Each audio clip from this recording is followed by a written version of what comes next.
the dog waited by the window every day. But his human never returned. In a quiet neighborhood nestled between rows of oak trees and worn picket fences, there lived a golden retriever named Max. He wasn't a fancy dog, no pedigree, no ribbons, no special tricks. But to Daniel, his human, Max was everything. They had found each other by chance one stormy afternoon.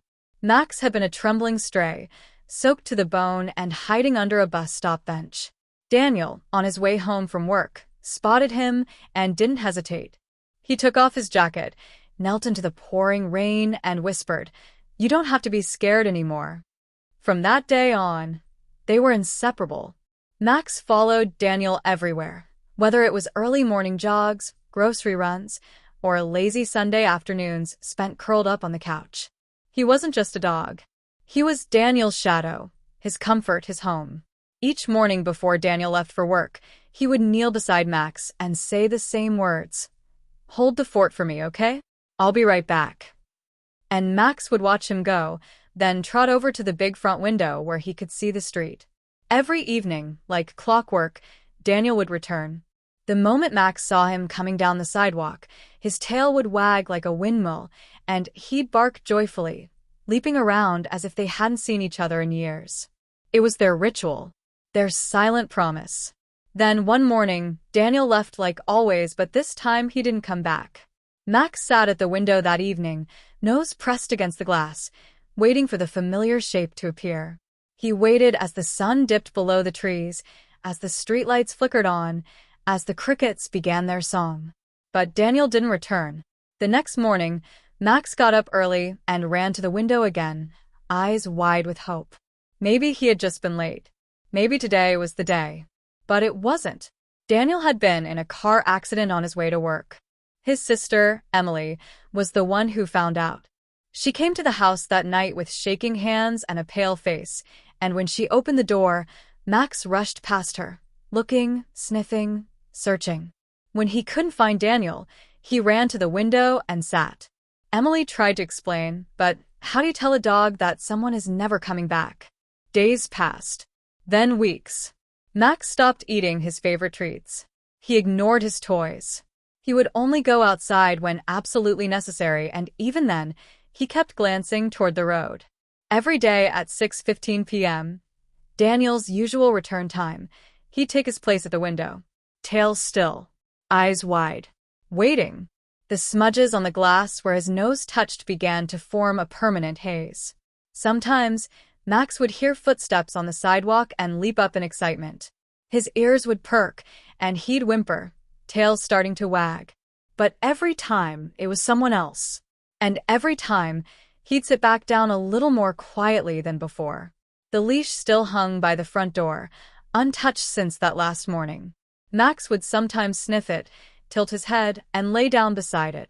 Daniel's scent had begun to fade, but Max still slept curled up in the hoodie Daniel had left on the couch. Emily did everything she could. She fed him gently, sat with him at the window, even played old videos of Daniel's voice, hoping it would soothe him. Sometimes Max would lift his head at the sound, but he never barked, never wagged. Winter came, and snow blanketed the street like a memory. Max's fur began to gray a little around the eyes. He still kept his vigil, no matter the weather. Neighbors began to notice, the dog who always sat at the window, never missing a day. Then one spring afternoon something changed. A young family moved into the house across the street. Among them was a little girl named Lily. The first time she saw Max in the window, she waved. He didn't respond, but she kept doing it. Day after day, she'd wave after school, sometimes holding up a drawing or a flower from the yard. Max began to notice. A week later, Lily walked up the steps of Daniel's old porch with her mom and asked if she could meet the window dog. Emily opened the door, surprised. Max, at first hesitant, crept forward and sniffed the girl's hand. She smelled like crayons and sunshine. He let her scratch his head. The next day, she came back with a stuffed animal, a small, golden dog that looked just like Max.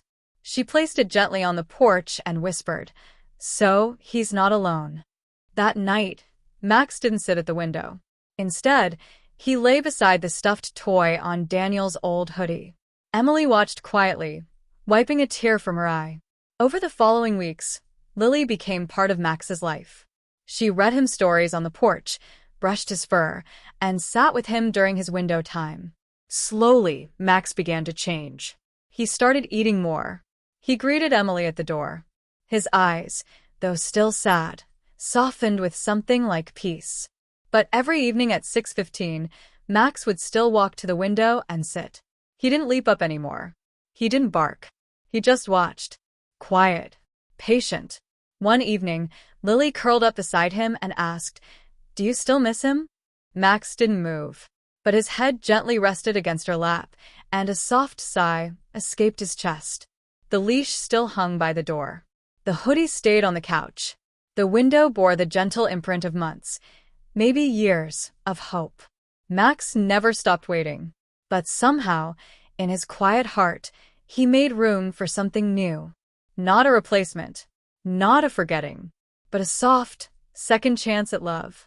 Because even though Daniel never came back, Max had kept his promise. He had held the fort.